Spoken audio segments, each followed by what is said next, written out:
Ya, praise God, puji Tuhan. Di bulan Maret ini banyak sekali hal yang terjadi ya. Baik, kalau Bapak Ibu senang judul khotbah saya adalah Organic Growth in God ya. Bertumbuh secara organik di dalam Tuhan. Organik, kita tahu bahwa organik itu memang natural. Tidak ada bahan-bahan yang lain lah ya. Kalau di sayuran itu bahan kimia. Kalau di hewan itu juga sama, disuntik apa dan lain-lain supaya gemuk, saudaraku, enggak. Tapi ini nature dari Tuhan, saudaraku. Dan ini memang yang Tuhan mau dalam kehidupan saudara dan saya.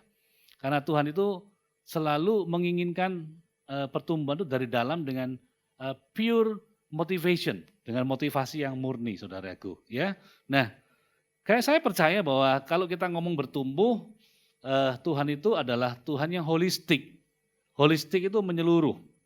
Kalau Tuhan menyelamatkan saudara, Tuhan akan selamatkan saudara, roh, jiwa, dan tubuh. Ya, memang kalau kita meninggal, tubuh kita tinggal di bumi. Roh dan jiwa kita ketemu Tuhan. Tapi nanti pada waktu kedatangan Tuhan Yesus yang kedua, maka tubuh itu akan dibangkitkan. Ada di awan-awan dan memerintah bersama dengan Tuhan, saudaraku. Nah, oleh karena itu kita harus percaya bahwa paling penting buat saudara dan saya ini adalah jangan bingung masalah tubuh, tapi bagaimana roh saudara dan saya bangkit. Saya percaya di masa-masa pandemi corona ini menjadi masa yang sangat indah buat saudara dan saya untuk bisa belajar banyak, saudaraku. Ya, saya berkata kepada anak-anak saya, pada rekan-rekan saya di gereja, bahkan saya ketemu dengan teman-teman saya yang maaf kata sometimes mereka mengeluh, saudaraku.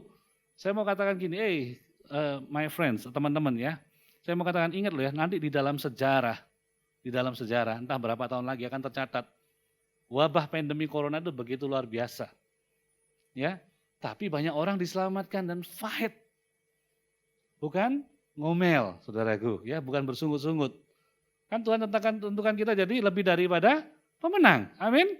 Ya, bukan lebih daripada pengomel, saudaraku. Ya, bukan lebih daripada orang yang bersungut-sungut, tidak. Kita lebih daripada pemenang, ya. Sejarah akan catat itu, saudaraku. Oleh karena itu kita harus belajar mendekatkan diri kepada Tuhan lebih lagi. Day by day, saudaraku. Nah, bagaimana kita bisa bertumbuh, saudaraku, di dalam Tuhan? Saudaraku, pertumbuhan kerohanian orang Kristen tidak akan pernah terjadi kecuali keilahian Kristus itu diinjekkan, disuntikkan ke dalam diri saudara dan saya. Ke dalam kehidupan saudara dan saya. Ya, sama kayak orang vaksin itu supaya punya imun. Ya, tapi vaksin kita tahu tidak melindungi 100%. Tetapi saudaraku, ketika keilahian Tuhan, kehidupan Tuhan, nilai kerajaan itu ada di dalam hidup saudara dan saya, maka akan terjadi pertumbuhan kerohanian dalam hidup saudara dan saya. Tandanya apa? Tandanya orang itu bertumbuh itu adalah dagingnya semakin mati dan rohnya semakin bangkit. Ya, saya ulangin, tanda orang hidup di dalam Kristus, bertumbuh di dalam Kristus itu dagingnya mati, rohnya bangkit. Tetapi saya masih hidup, Pak, ya, kalau dicubit masih sakit. Ya, kedagingan itu bicara ego. Kedagingan itu bicara tentang keinginan diri sendiri, menyenangkan diri sendiri. Self center. Nah, itu kedagingan, saudaraku. Ya. Nah, kalau bangkitan roh artinya apa? Roh Tuhan semakin besar dalam hidup saudara dan saya. Nah, kebangkitan ke orang Kristen itu ditandai dengan 3 hal. Yang pertama apa? Harus hidupnya berakar. Nah, saya kasih kata kerja supaya saudara dan saya lebih gampang. Ngapain sih berakar? Berakar itu bicara bergantung. Ya, yang kedua itu adalah bertumbuh. Bertumbuh bicara berubah, saudaraku. Dan yang ketiga, berbuah, ya. Berbuah bicara apa? Berdampak, punya dampak hidup saudara dan saya. Nah, kita belajar, saudaraku, bergantung. Berapa banyak saudara dan saya percaya bahwa saudara dan saya punya hubungan dengan Tuhan? Pasti semua punya kan ya? Saya tanya, yang enggak punya hubungan sama Tuhan angkat tangan. Semua punya, ya. Coba lihat kanan kirinya. Yakin lu? Yakin lu? Gitu loh. Iya kan? Nah, hubungan Tuhan dengan jemaat itu digambarkan gitu loh. Seperti hubungan suami istri. Ya. Bahkan di Alkitab yang lain digambarkan seperti bapak dengan anaknya, betul ya? Bapak dengan anaknya. Kira-kira bapak dengan anaknya itu, bapak dengan anak itu kalau kumpul sama anak itu artinya merasa aman, merasa safe kan ya. Nyaman di rumah saudaraku kayak anak-anak saya gitu kan. Anak-anak saya corona enggak corona enggak bingung saudaraku besok makan apa gitu loh. Ya kan? Yang pasti dia tahu bahwa besok ada makanan di rumah gitu loh. Dia enggak bingung, gua besok mau bulan depan mau mesti bayar SPP gimana ya? Kan gitu. Yang bingung kan orang tuanya, mesti bayar kan? Nah, terus ini ada PR suruh beli apa? Enggak bingung saudaraku. Kalau dia bilang, "Pak, Ma, ini ada PR, gua mesti beli ini, beli itu." Nah, orang tuanya yang bingung saudaraku. Karena mereka punya rasa aman, ya. Rasa aman di dalam hidupnya bahwa orang tuanya itu akan ada. Hidupnya sungguh-sungguh bergantung. Bahasa yang lain itu kafa, saudaraku ya. Seperti apa? Seperti itu, parasit yang nyantol saudaraku. Makanannya dari induknya, gitu, dari induknya. Nah, saya percaya semua orang akan bicara, seorang Kristen akan bicara bahwa saya kenal Tuhan, saya bergantung sama Tuhan. Nah, pertanyaannya seberapa kuat kita bergantung sama Tuhan? Menurut Bapak Ibu, apakah Tuhan itu berubah? Halo? Tidak ya? Betul kan? Tuhan tidak berubah, dulu, sekarang, dan selamanya Tuhan tetap sama. Tuhan tetap welcome sama kita. Saya mau tanya, menurut Bapak Ibu sebelum corona dan setelah corona, apakah rasa amanmu berubah? Your secure life, it's changed or not? Halo? Berubah kan? Loh, kita mesti jujur saudaraku ya. Nah, kalau berubah, kita mesti evaluasi kita ngomong dekat sama Tuhan. Karena salah satu alat ukur kalau kita ngomong kita bergantung sama Tuhan, apakah ada rasa aman dalam hidup kita? Tadi kita sepakat Tuhan tidak berubah loh ya. Betul? Yang berubah siapa? Kita yang berubah? Kita juga tidak berubah saudaraku. Tapi dulu kita berpikir kita dekat sama Tuhan. Kita dulu pikir kita bergantung kuat sama Tuhan. No, kita bergantung kuat sama pekerjaan kita. Kita bergantung kuat sama gaji kita. Kita bergantung kuat sama tender-tender yang kita menang, sama posisi kita, sama jabatan kita, sama perusahaan tempat kita kerja, saudaraku. Dan ketika kita terima hasil berlimpah kita, we say that God is good all the time, and all the time God is good. Coba kita mau evaluasi, saudaraku. Kedekatan kita dengan Bapa itu digambarkan dengan rasa aman dalam hidup kita. Loh, kalau kita kehilangan rasa aman, kita mesti koreksi atau ukur lagi nih. Jarak kita dengan Bapa ini dekat apa tidak? Bagian paling penting di dalam tanaman adalah akar. Karena akar itu cikal bakalnya tanaman, saudaraku. Dan akar ini dikatakan bergantung. Banyak orang Kristen tidak sadar ini. Ya, ada sebuah penilaian di dalam di dalam dunia psikologi, saudaraku, yang namanya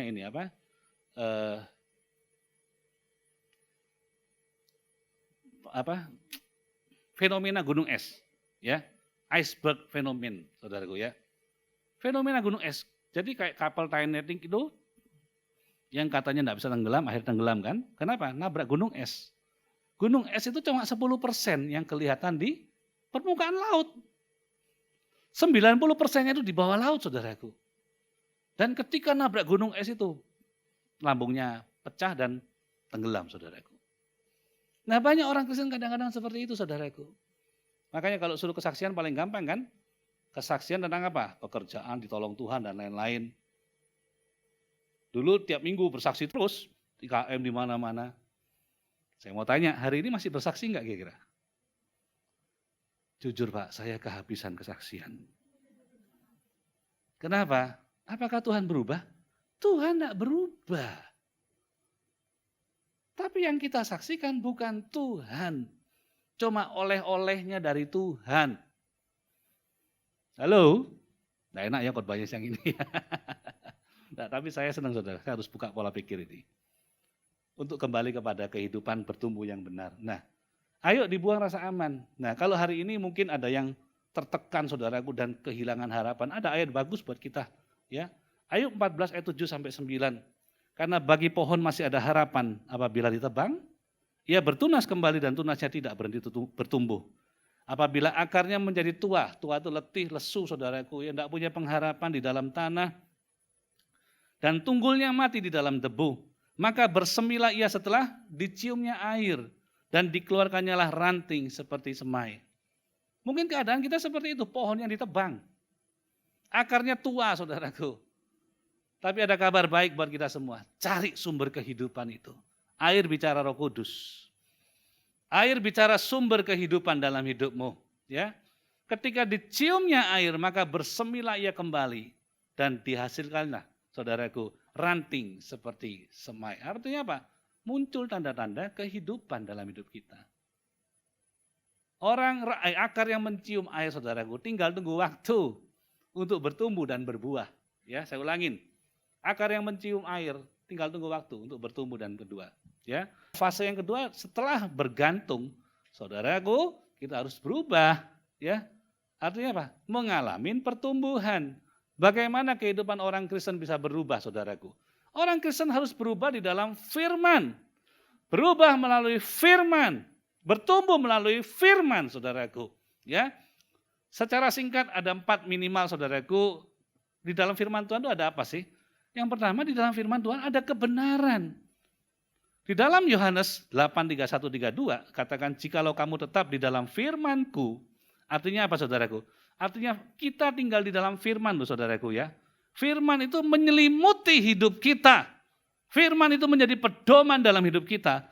Kamu benar-benar adalah muridku dan kamu akan mengetahui kebenaran, dan kebenaran itu akan memerdekakan kamu. Kebenaran itu siapa? Kristus. Kebenaran adalah pribadi Kristus. Memerdekakan saudara dari apa? Dari ketakutan. Dari masa lalu. Dari sukacita yang dicuri iblis. Dari ketidakpastian tentang masa depan. Dari kutuk jadi berkat. Dari dosa menjadi keselamatan, saudaraku. Dari tidak mungkin ngalamin mujizat. Kapan itu? Ketika kita tinggal di dalam firman, saudaraku. Ya. Yang kedua apa? Janji. Di dalam firman itu ada janji. Tuhan tidak cuma memberkati saudara. Tuhan tidak cuma bicara, Tuhan tidak cuma ngomong, Tuhan tidak cuma menyembuhkan, tetapi di dalam firman adalah janji. Ya. Di dalam 1 Timotius 4 ayat 8 dikatakan latihan badani terbatas gunanya. Tetapi ibadah itu berguna dalam segala hal karena mengandung janji baik untuk hidup ini maupun hidup yang akan datang. Nah, latihan badani itu apa saudaraku? Latihan badani itu ya kalau mau olahraga silahkan, mau pelayanan pun itu latihan badani. Nah kalau kita sebutkan di sini ibadah, itu bukan ibadah hari Minggu. Bukan berarti saudara dan saya ibadah hari Minggu sudah dapat janji. Ibadah di sini bahasa aslinya adalah eusebia. Ada yang namanya di sini eusebia? Ada. Eusebia itu apa? Godly life. Hidup yang saleh. Hidup yang seperti Kristus. Ketika kita baca firman, mendengar firman, dan kita belajar mengubah hidup kita menjadi hidup yang saleh saudaraku, maka janji Tuhan itu menyertai hidup saudara hari ini dan yang akan datang. Yang percaya lambaikan tangan. Ya, jangan pernah anggap remeh janji Tuhan saudaraku. Jangan pernah anggap remeh firman Tuhan. Ya, saya jujur katakan banyak orang Kristen mengalami letih lesu. Meskipun yang ke gereja loh ya, maaf loh ya, gitu ya. Di sini nggak ada cuma saya gitu ya. Pergi ke gereja cuma rutinitas, dapat apa? Ya nggak tahu, hidupnya nggak berubah juga. Mari kita minta sama Tuhan saudaraku, merendahkan diri sama Tuhan. Tuhan, ada yang nggak beres dalam hidup saya gitu loh. Yang harus saya diubah ya. Dan bukan cuma jemaat saudaraku, pekerja-pekerja pun sama. Ya. Tawar hati dan lain-lain saudaraku. Kehilangan kasih mula-mula. Kenapa? Karena pengertian tentang kasih mula-mula bicara cuma activity. Dulu saya rajin loh pelayanan. Loh, Tuhan tidak cari orang yang rajin pelayanan. Tuhan cari orang yang hatinya eusebia. Yang hari demi hari mau jadi sama seperti Kristus semakin hari saudaraku. Kalau kita cuma disibukkan cuma jadwal saudaraku ini dan itu, bosen. Enak saudaraku. Manusia tidak pernah puas dengan goal yang dia buat. Dulu saya mimpi waktu masih di KGC ya, di Pemuda. One day saya akan khotbah di Lembah Pujian. Itu sumpah saudaraku, tahun 2008 saya khotbah di Lembah Pujian. Terus habis itu so what? Sudah ter-achieve, sudah itu tingkat dewa sudah. Sudah selesai tujuan saya. Bukan itu ternyata saudaraku. Jauh ya, hidup saya harus berdampak. Nah, yang ketiga apa? Firman Tuhan itu mengandung kuasa, mengubahkan, mengalahkan iblis, menyembuhkan saudaraku, memberikan damai sejahtera, menciptakan dan lain-lain. Bagaimana Tuhan mengalahkan iblis? Tuhan ambil pedang gitu, ambil tombak? Enggak. Dia ngomong ada tertulis, tercatat di dalam Alkitab.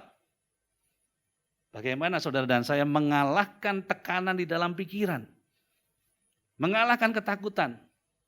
Saudara mau buka rekeningmu, buka mobile banking, buka tagihan yang macet, tambah stres saudaraku. Panggilan lowongan kerja yang belum dipanggil-panggil, tambah stres. Kenapa kok kita tidak berkatakan firman? Kenapa kok kira-kira tagih janji Tuhan saudaraku dalam hidup kita? Serangan demi serangan itu ada dalam pikiran kita dan itu benar-benar menakutkan saudaraku. Maka jangan heran kalau saudara baca tiap hari ya di koran tuh ada aja orang bunuh diri. Orang stres tambah banyak saudaraku ya. Yang terjerat pinjaman online tambah luar biasa. Gak karu-karuan. Ya. Terus yang keempat apa? Meningkatkan iman. Roma 10:17 jadi iman timbul dari pendengaran dan pendengaran oleh firman Kristus. Artinya apa? Kalau mau bertumbuh lewat firman Tuhan. Ayo mulai hari ini ya, jangan mulai besok. Mulai besok lagi repot, diet mulai besok gak diet kan? Mulai hari ini ayo baca firman lagi. Kita udah punya renungan Kingsword, udah renungan bacaan ya. Percuma Pak ya, baca ini tidak merubah hidup saya. Memang hari ini tidak baca saudaraku. Tetapi ketika saudara lakukan ya, firman itu mengandung kebenaran. Firman itu mengandung janji. Firman itu mengandung kuasa, firman itu menanggung peningkatan iman dalam hidup saudara dan saya. Dan Tuhan kita yang saudara dan saya sembah, Tuhan yang tidak tinggal diam, yang dikatakan dia tidak akan membiarkan orang benar selamanya lututnya goyah. Dan Tuhan yang menetapkan langkah-langkah orang yang hidupnya berkenan kepada dia.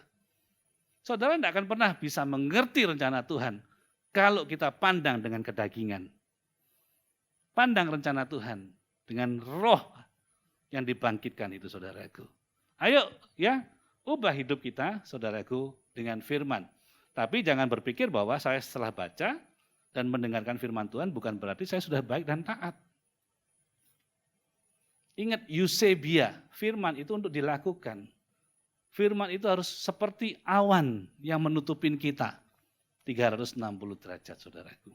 Dan yang terakhir ya, yang terakhir adalah berdampak. Ini yang Tuhan mau dalam hidup saudara dan saya. Bayangin loh ya pohonnya, akarnya bagus, pohonnya bagus, buahnya enggak ada. Buat apa? Di dalam Alkitab saudaraku ya, kita tahu bahwa orang yang berhenti berbuah atau berdampak itu kalau memikirkan diri sendiri. Bayangin kalau kita mulai mikirin diri sendiri, kapan mikirin orang lain? Enggak ada saudaraku. Kalau mikirin keluarga sendiri, tidak mikirin keluarganya orang lain. Tapi saya mendengar banyak juga orang-orang yang luar biasa, hebat, ketika pandemi ini mereka sibuk bantuin orang-orang. Wah luar biasa, itu jadi dampak. Tapi kalau bikin diri sendiri, nggak ada selesainya. Coba kalau kita suruh flashback 2 tahun yang lalu, sebelum corona ya, punya penghasilan bagus, tiba-tiba Tuhan ngomong, hati-hati ya tahun depan corona, siapin. Oh saudara pasti tabung itu duit. Pasti simpen dengan itu siap-siap. Tapi ternyata kan enggak. Kita enggak mau dengerin. Yang penting happy kan? Yang penting sukacita. Dan kita berpikir keadaan ini tidak akan pernah berhenti. Sampai 1000 tahun lagi. Karena menyenangkan daging kita saudaraku. Tapi kita bersyukur ya, corona ini shocking kita semua. Nah, oke. Nah, ada di dalam Alkitab ayat yang luar biasa, Ibrani 6 ayat 7-8. Ini bicara tentang berkat dan kutuk. Sebab tanah yang menghisap air hujan yang sering turun ke atasnya, dan yang menghasilkan tumbuh-tumbuhan yang berguna bagi mereka yang mengerjakannya, menerima berkat dari Allah. Tetapi jika tanah itu menghasilkan semak duri dan rumput duri, tidaklah ia berguna dan sudah dekat pada kutuk yang berakhir dengan pembakaran, saudaraku. Ayat Matius 21 ayat 19, dekat jalan ia melihat pohon ara, ini Tuhan Yesus mengutuk pohon ara ya. Lalu pergi ke situ, tetapi Tuhan Yesus tidak mendapat apa-apa pada pohon itu selain daun-daun saja. Katanya kepada pohon itu, engkau tidak akan berbuah lagi selama-lamanya, dan seketika itu juga keringlah pohon ara itu, saudaraku. Kenapa kok hari ini kita bingung? Karena pohon kita tidak ada buahnya. Amin? Betul? Halo? Dan kita nungguin kapan buahnya keluar, kapan penerbangan internasional dibuka, kapan ya nanti domestik rame. Kan kita tinggal tunggu kan? Kita lupa sumbernya bukan dari buahnya, sumbernya dari akarnya. Kita tidak perbaiki akarnya, kita tunggu buahnya nongol, saudaraku. Dan nanti kalau itu kita nunggu buahnya nongol, kita akan kembali dalam kehidupan yang lama dulu. Ketika krisis terjadi, kita bingung lagi. Saat-saat ini saat yang paling tepat untuk memperkuat akarmu bersama dengan Tuhan. Makanya Tuhan ngomong ya di dalam Mazmur 92, orang benar akan bertunas seperti pohon korma, akan tumbuh subur seperti pohon aras di Libanon. Mereka yang ditanam di bait Tuhan akan bertunas di pelataran Allah kita. Pada masa tua pun mereka masih berbuah, menjadi gemuk dan segar untuk memberitakan bahwa Tuhan itu benar, bahwa ia gunung batuku dan tidak ada kecurangan daripadanya. Kenapa kok dikatakan bertunas seperti pohon korma? Biji pohon korma itu kalau ditanam, ya kita sering dengar, di atasnya taruh batu gede. Supaya apa? Kalau dia tumbuh ke atas, tidak bisa. Mentok, kena batunya. Sampai kapan? Sampai akarnya itu menemukan air dan bertumbuh dengan kuat, baru akarnya bisa tumbuh ke atas, batunya itu baru terguling. Nah kita pengennya lihat buahnya terus. Lupa saudaraku bahwa sumbernya itu bukan dari atas, sumbernya dari akar di bawah hidup saudara dan saya. Halo? Nah hari ini kita mau fokus perbaiki apa ini? Buahnya atau akarnya? Perbaiki akarnya ya. Saya minta pemain musik kembali. Ayo kita perbaiki akar kita yuk. Ya. Summary khotbah saya hari ini, ayo kebangkitan orang Kristen. Harus 3 hal. Bergantung sama Tuhan. Kalau kebergantungan kita hari ini mulai hilang sama Tuhan, mari kita rubah. Ya, ada yang nggak beres dengan hidup kita. Ada yang nggak beres dengan status kita sebagai orang Kristen, saudaraku. Ayo berubah. Berubah melalui firman. Baca firman tiap hari. Nyanyi puji-pujian. Dengarkan firman, saudaraku. Ya, ingat status kita bukan orang Kristen dalam KTP, tetapi kita adalah orang Kristen pelaku firman yang Eusebia, yang godly life, hidup yang sama seperti Kristus. Dan yang ketiga, berdampak, katakan berdampak. Berdampak buat siapa? Berdampak buat siapa? Halo? Orang lain, sungguhan orang lain. Halo? Buahnya mau dimakan sendiri atau makan orang lain? Gajinya mau dimakan sendiri atau dimakan orang lain? Halo? Loh kita mesti jujur, kenapa kok, ya saudara lihat ya, kenapa kok konglomerat tidak bingung? Pengusaha banyak nggak bingung saudara, karena mereka investasi. Saudara mesti ngerti ya, prinsip Tuhan itu the God of investment. Tuhan tidak pernah hasil itu dimakan semua. Makanya ada prinsip talenta saudaraku. Dia percayakan kepada pekerjanya untuk melipat gandakannya. Dan kita mau gaji 1 juta, 2 juta, 5 juta, 10 juta, 30 juta, habis ke perut kita sendiri. Kita tidak pernah mikirin orang lain, mikirin investasi saudaraku. Kenapa? Tuhan itu adil. Ada yang kekurangan, ada yang lebih. Saudaraku. Pasti ada terus. Karena Tuhan itu menaruh hati. Lu bayangin lo ya, apabila kamu menabur ke orang yang kesusahan, yatim piatu, janda tua, kamu sedang memiutangi Tuhan. Wow! Tuhan tidak mau utang, saudaraku. Tuhan tidak mau utang. Artinya apa? Kalau saudara dan saya lakukan itu, gak ada ceritanya kita hidup kekurangan. Saudara pikir Tuhan mau utang sama kita? Tidak ada, nonsen. Tuhan tidak mau utang sama kita. Bagaimana cara Tuhan memberkati? Itu luar biasa. Ya, di balik orang yang susah pasti ada orang yang berhasil. Ya, duit itu kan cuma muter aja lah, kemana-mana duit itu muter lah. Ada yang penghasilannya kurang, ada yang nambah, saudaraku. Ya, ada yang lagi susah, ada yang lagi senang. Tapi mari kita belajar. Susah senang kita bukan dari penghasilan kita. Karena akar saudara dan saya itu sumbernya air, bukan duit. Ya, bukan pekerjaan kita. Mari kita berdoa. Thank you Jesus. Thank you Lord.